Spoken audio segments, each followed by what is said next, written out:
आइए प्रिय आत्मन मित्रों, सर्वप्रथम हम सभी मिलकर अपने अपने गुरुदेव भगवान और इष्ट देव की शरण में चलें और उन्हें प्रणाम करके आशीर्वाद प्राप्त करें। और उसके बाद हम ध्यान में उतरेंगे और ध्यान के बाद इस विषय के साथ अपनी ज्ञान में आइए सबसे पहले सभी मिलकर ध्यान में उतरेंगे। नित्य प्रति की तरह सर्वप्रथम मैं आप सबके भीतर विराजमान अविनाशी अनंत परम ब्रह्म परमात्मा के श्री चरण कमलों में हिमालय की इस तपोभूमि श्री केदारखंड से हिमालयन ऋषि आपको कोटि कोटि प्रणाम करता हूँ। ओम ओम। आइए प्यारे मित्रों, सभी अपनी अपनी प्रार्थना में उतरें पहले, फिर हम ध्यान में बैठेंगे, क्योंकि प्रार्थना से हमें आशीर्वाद प्राप्त होगा। आइए।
नमः शिवाय।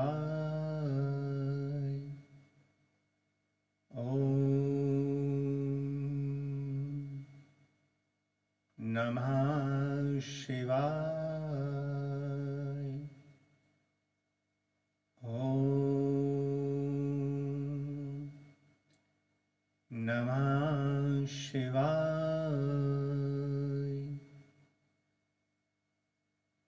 आइए प्यारे साधकों, प्यारे मित्रों, यूं तो हर दिन अति शुभ है, जिस पल ईश्वर का सिमरण किया जाए, उसका स्मरण किया जाए, वही पल बहुत शुभ होता है। आज अक्षय तृतीया है, तो इस अक्षय तृतीया के शुभ संध्या की वेला में, अमृत वेला में, पावन वेला में आइए सभी ध्यान में उतरते हैं। आप सभी साधक जहाँ भी हैं, जिस भी स्थिति में, जिस भी अवस्था में हैं, आइए वहीं से ध्यान में उतरते हैं। जैसी सुविधा हो उसी के अनुसार आप अपने आसन में बैठ जाएंगे। भूमि पर, कुर्सी पर, सोफे पर, बेड पर। थके हैं तो लेट जाएंगे। जो आसन सहज लगे उस आसन में आप उतर जाएं, बैठ जाएं। और दूसरा काम, अपने बाहर के नेत्रों को बंद कर लें, ताकि हमारी ऊर्जा जो हमारे नेत्रों से बाहर बह रही थी, अब वही ऊर्जा भीतर बहने लगे। तो बाहर के दोनों नेत्रों को बंद करके शांत चित्त होकर के ध्यान में उतर जाएं। अपने साथ जुड़ जाएं। दूसरों से दिन भर हमने कनेक्टिविटी बना के रखी, संबंध बना के रखा, दिन भर दूसरों से जुड़े रहे, व्यवहार में रहे, अपने अपने काम धंधों में रहे। बहुत सुंदर। थोड़ी देर के लिए आइए सभी समस्त संसार से, व्यवहार से, व्यापार से हट करके अपने भीतर, अपने ही भीतर बैठे प्रभु से जुड़ें। आइए, किसी तरह की कोई मंत्र का जप नहीं करना, कोई प्राणायाम क्रिया नहीं करना। ध्यान से पहले आप सब करना, किंतु ध्यान में बैठने के बाद कोई जप नहीं, कोई प्राणायाम नहीं, श्वासों को भी नहीं देखना। अपने गुरुदेव, अपने इष्ट देव को प्रणाम करने के बाद उनसे भी हट जाना।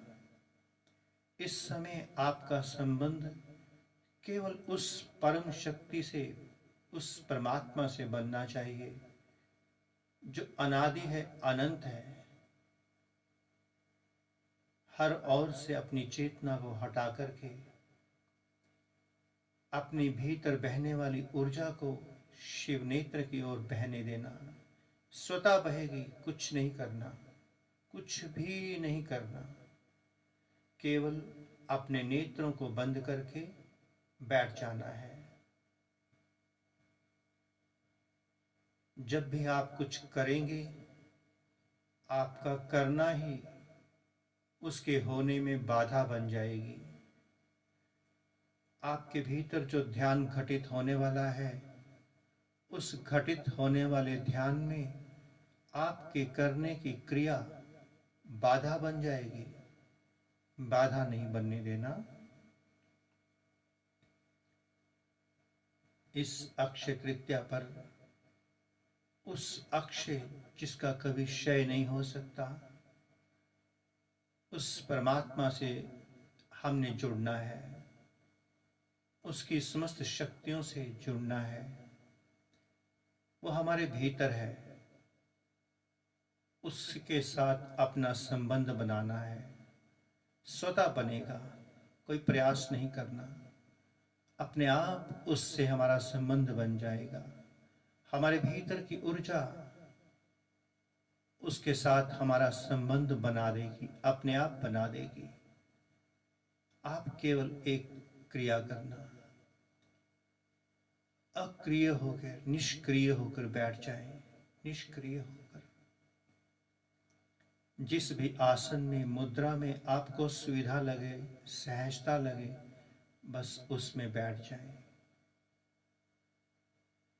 अगर थकावट हो लेट जाएं, पैर दर्द करें टांगें सीधी कर लें, अपना आसन बदल लें, किंतु इस शरीर के साथ नहीं जुड़े रहना। लगातार अपना ध्यान शिव नेत्र की ओर बहने दें। दोनों भवों के बीच में जहां हम तिलक और बिंदी लगाते हैं, उस ओर अपनी चेतना को बहने दें। स्वतः बह रही है।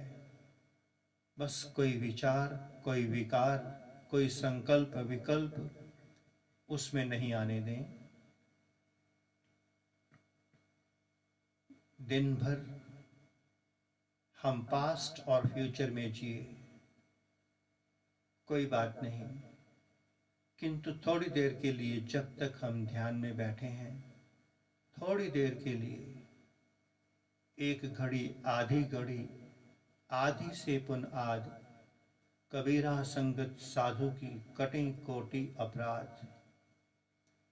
एक पल के लिए भी अगर आप अपने साथ, अपने भीतर बैठे परमात्मा के साथ जुड़ गए, बहुत है, बहुत। किंतु जुड़ जाना, ऐसा पल भीतर घटित हो जाए कि निर्विचार उतर जाए भीतर, कोई विचार न रह जाए। ये स्वतः घटित होगा, होगा, अवश्य होगा। हम सभी के साथ होगा ही होगा। इस होने की प्रक्रिया को अगर कोई रोक सकता है तो आप स्वयं, दूसरा कोई नहीं। आपकी सोच, आपके विचार, आपके भूत और भविष्य का समय, योजनाएं उस होने में बाधा बन सकती हैं। इसलिए आज्ञा चक्र पर अपना सिंहासन लगाकर बैठ जाएं और उस आज्ञा चक्र से, उस आज्ञा चक्र पर बैठकर एक चौकीदार की तरह भीतर से बाहर भागते हुए समस्त विचारों को देखते चले जाएं। कितनी तेजी से ये विचार भाग रहे हैं, निकल रहे हैं बाहर की ओर। जाने देना। किसी भी विचार पे टिकना नहीं, पकड़ना नहीं, रोकना नहीं, सबको जाने देना, सबको जाने देना। ये सब ट्रैफिक है, इस ट्रैफिक से मेरा कोई संबंध नहीं।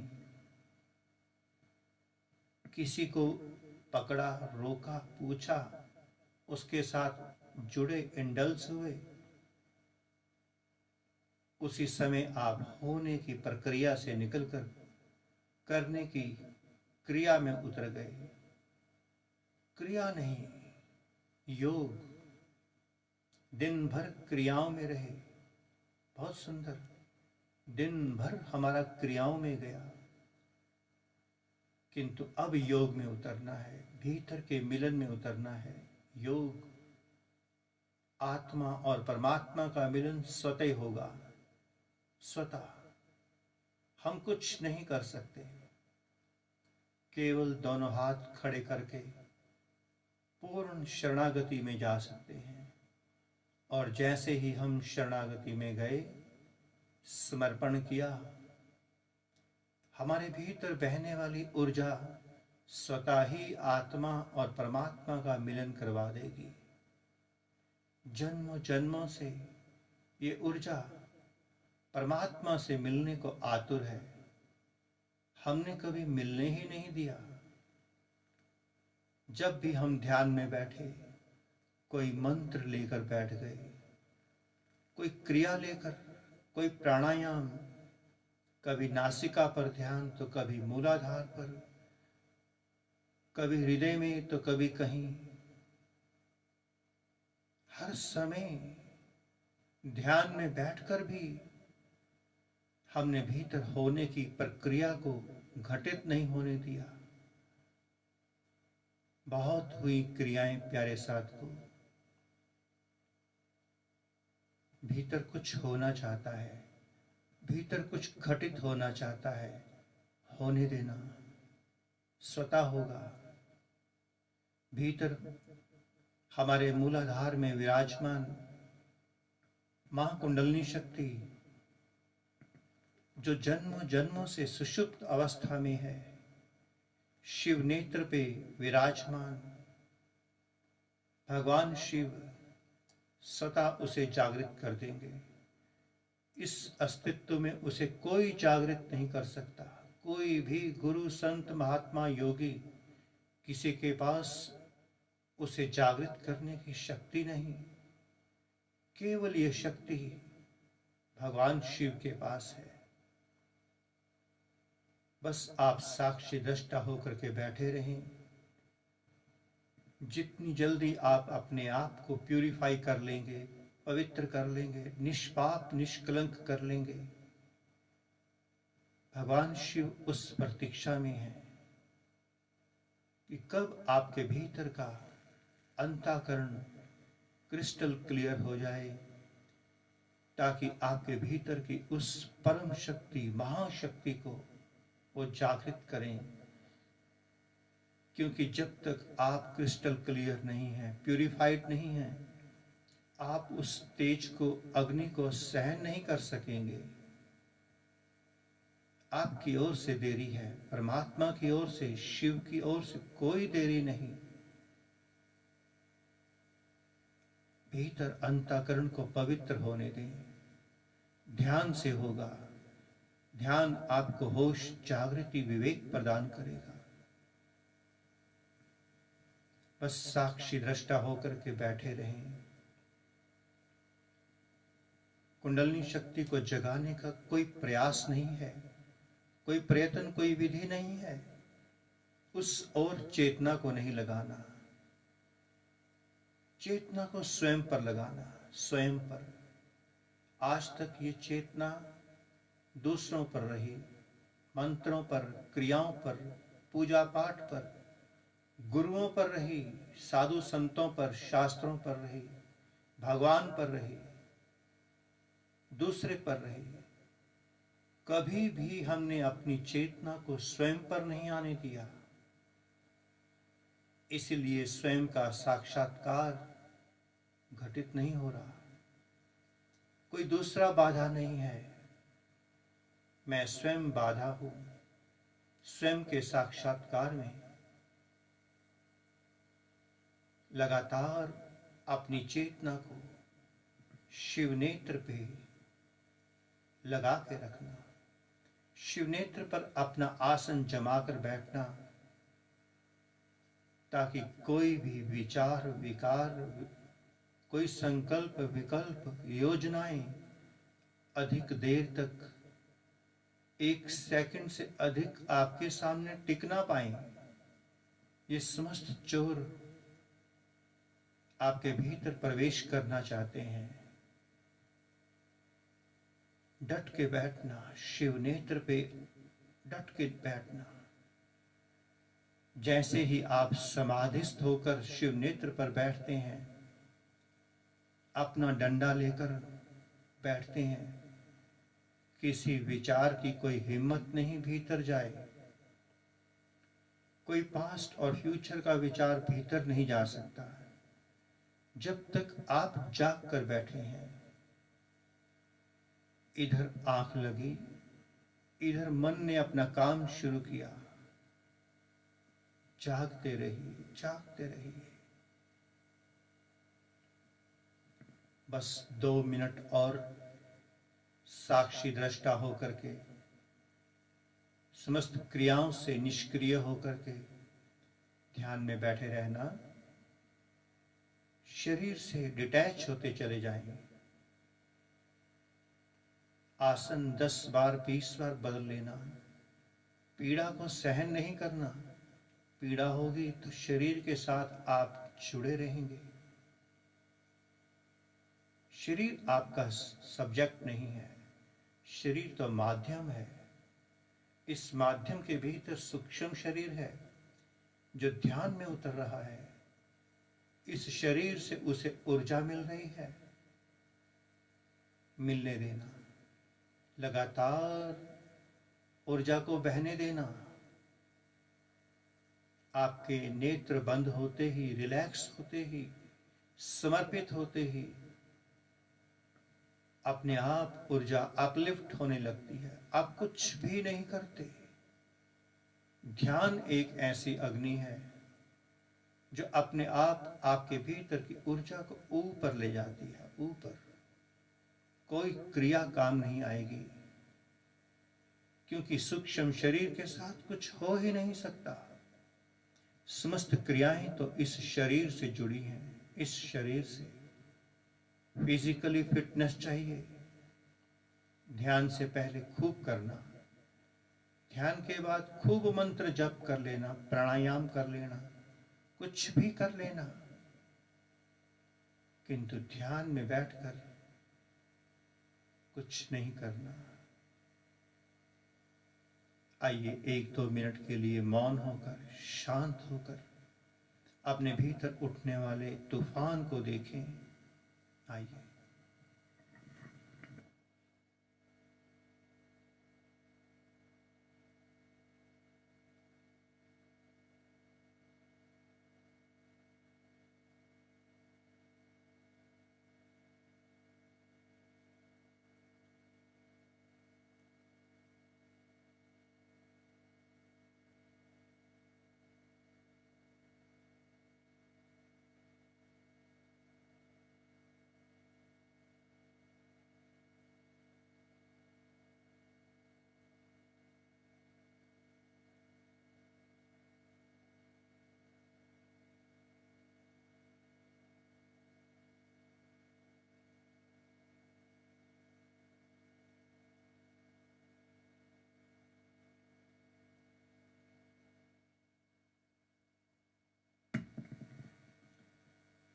आइए प्यारे मित्रों, ध्यान से लौटते हैं।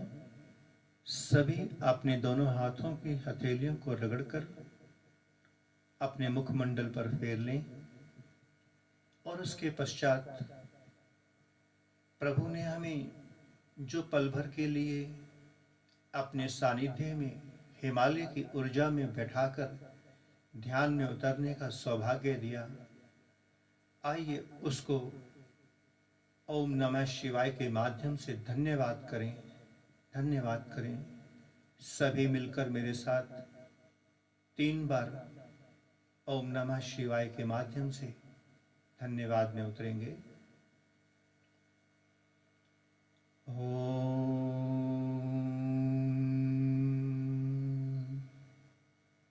नमः शिवाय।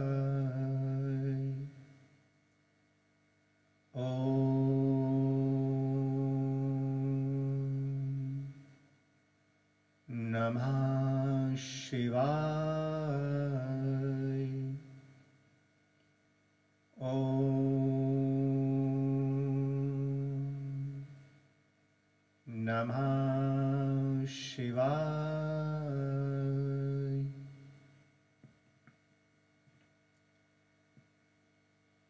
प्यारे साथियों, हम सब ने मिलकर अक्षय तृतीया की इस संध्या में, अमृत वेला में ध्यान किया। हिमालय में विराजमान ऋषियों मुनियों की कृपा से, उनकी वाइब्रेशंस में, उनके सानिध्य में बैठकर ध्यान किया। मुझे अनुभव हो रहा है, बहुत साधकों को भीतर कुछ कुछ अनुभूतियां घटित होनी शुरू हो गई हैं। प्यारे साधकों,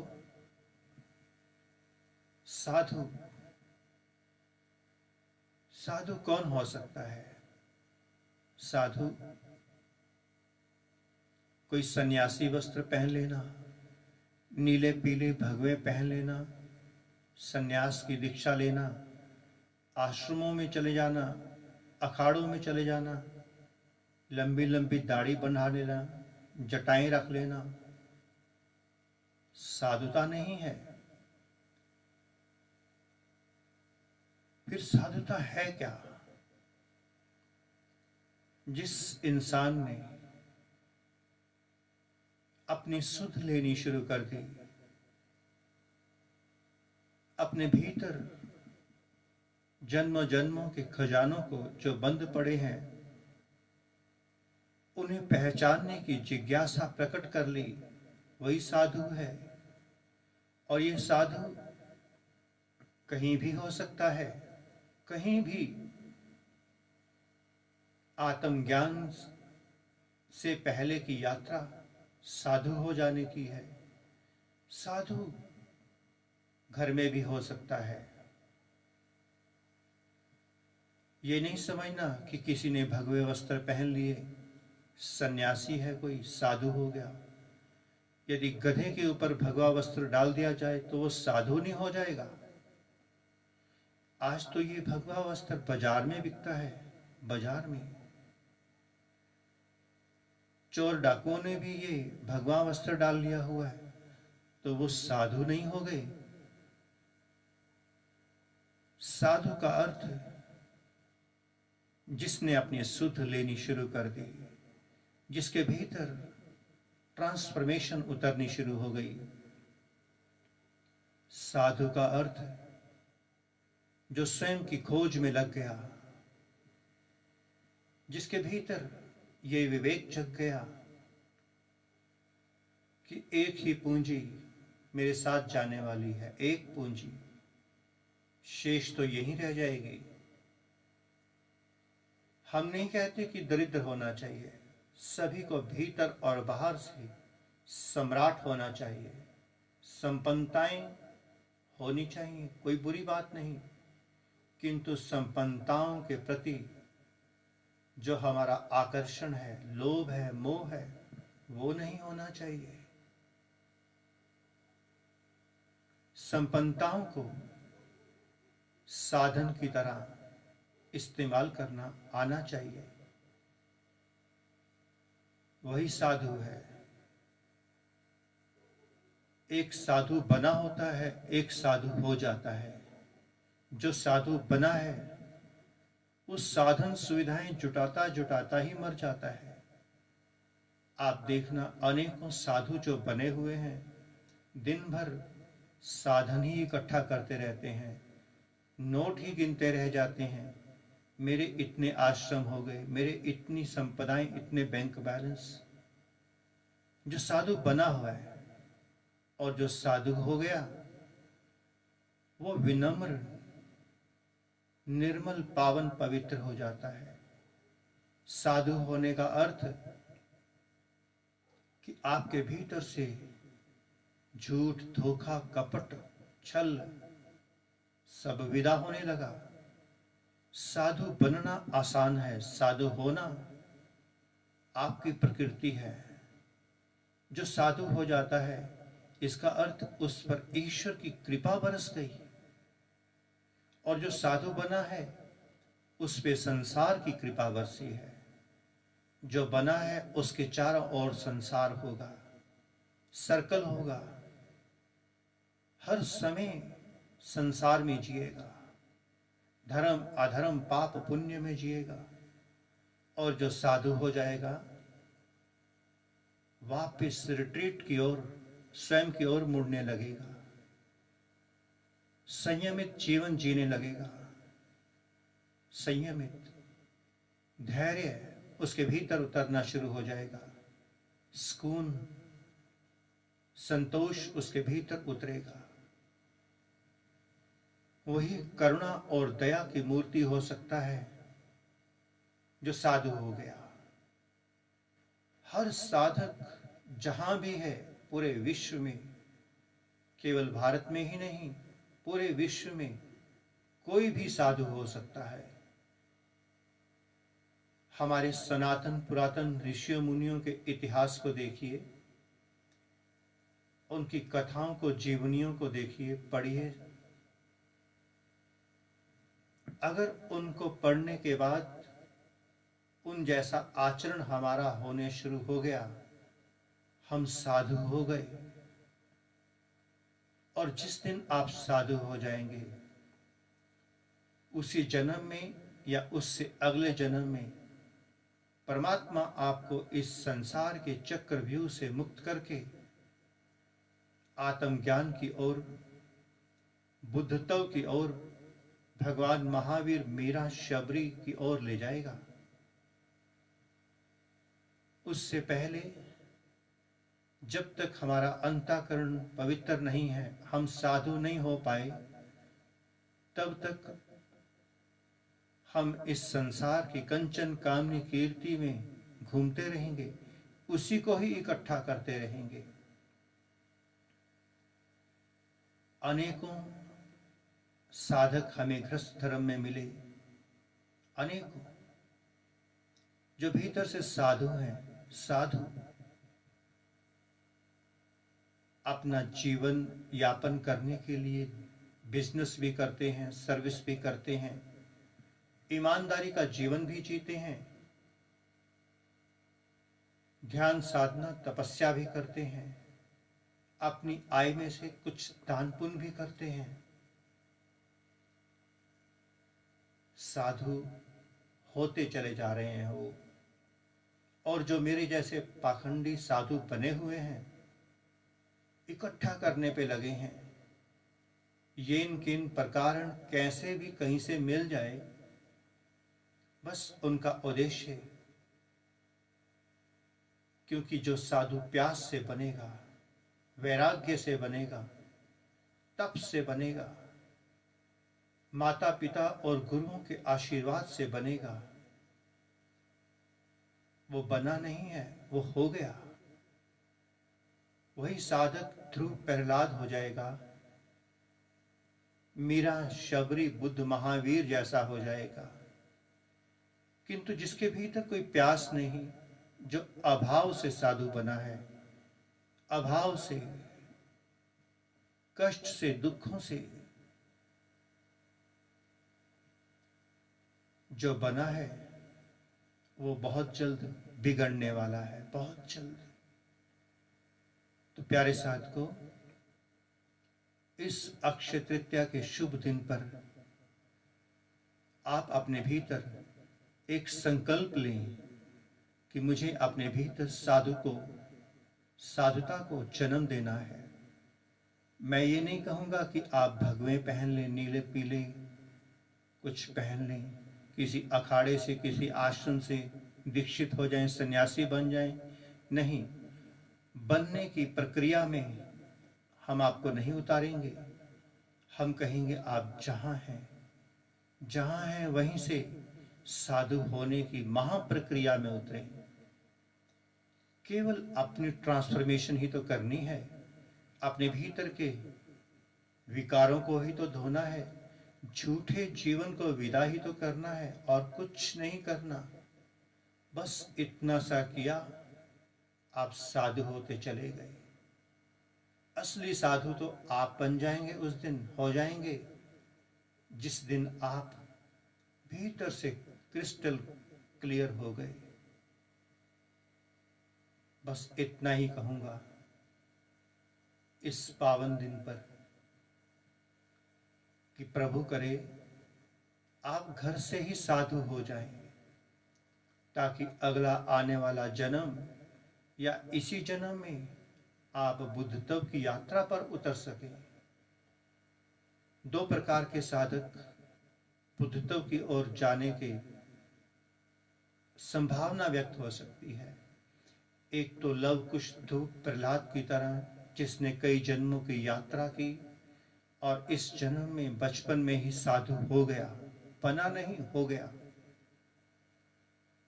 वैरागी, तपस्वी, महापुरुष, महात्मा हो गया। एक तो उस प्रकार के, और एक ऐसे जिन्होंने अपना गृहस्थ धर्म में 50 साल की आयु तक अपना सर्वस्व धर्म निभा लिया, और उसके बाद वह पूरी ईमानदारी से संन्यास की ओर, स्वयं की ओर, परमात्मा की ओर निकल गए। 50 साल संसार को दे दिए, बहुत सुंदर। उस अनुभव को लेकर के, उस कमाई को लेकर, उस प्यास को लेकर के संन्यास धर्म की ओर मुड़ गए। ऐसा साधु जिसने पूर्व में सब भोग लिया, अब संन्यास की ओर मुड़ा है, सीधा उसका रास्ता खुलेगा परमात्मा की ओर, आत्मज्ञान की ओर, क्योंकि उसकी वासनाएं अब विदा हो चुकी। किंतु जिसकी वासनाएं अभी शेष हैं, जो छोटी उम्र में घर से भाग करके मजबूरी में या किसी भी स्थिति में साधु बन जाते हैं, वही लोग संसार इकट्ठा करने में, वही लोग एक से अनेक आश्रम बनाने में, मठ बनाने में, पैसा इकट्ठा करने में, राजनीतिक धर्म नीति खेलने में लगते हैं। किंतु जो सब करके निकला वो सीधा अब उसकी कोई आकांक्षा, अपेक्षा, कोई वासना भीतर शेष नहीं रही। वही परमात्मा की ओर सच्चे मन से निकल गया, परमात्मा हो गया, परमात्मा उसके भीतर उतर जाता है। तो दो प्रकार के साधकों के भीतर संभावना होती है। भागे हुए, अभाव में आए, मजबूरी में बने हुए साधु एक ना एक दिन जब पलटा खाते हैं। आइए प्रिय आत्मन मित्रों, इस पुण्य तिथि पर भीतर के पुण्य को जन्म दें, अवसर को हाथ से ना जाने दें। इतना ही स्वीकार करना। पुनः से आप सबके भीतर विराजमान अविनाशी अनंत परम ब्रह्म परमात्मा के श्री चरण कमलों में हिमालय की इस तपोभूमि श्री केदारखंड से हिमालयन ऋषि का कोटि कोटि प्रणाम, और संपूर्ण ब्रह्मांड में विराजमान समस्त देवी देवताओं, ऋषियों, मुनियों, गुरुजनों, संत महापुरुषों की ओर से अक्षय तृतीया की इस संध्या पर आप सबको शुभ कामनाएं, शुभ आशीष। प्रभु करे एक एक साधक के भीतर साधुता का जन्म हो जाए। यही शुभकामना मैं आप सबके लिए करता हूँ। ओम नमः शिवाय, ओम नमः शिवाय, ओम नमः शिवाय।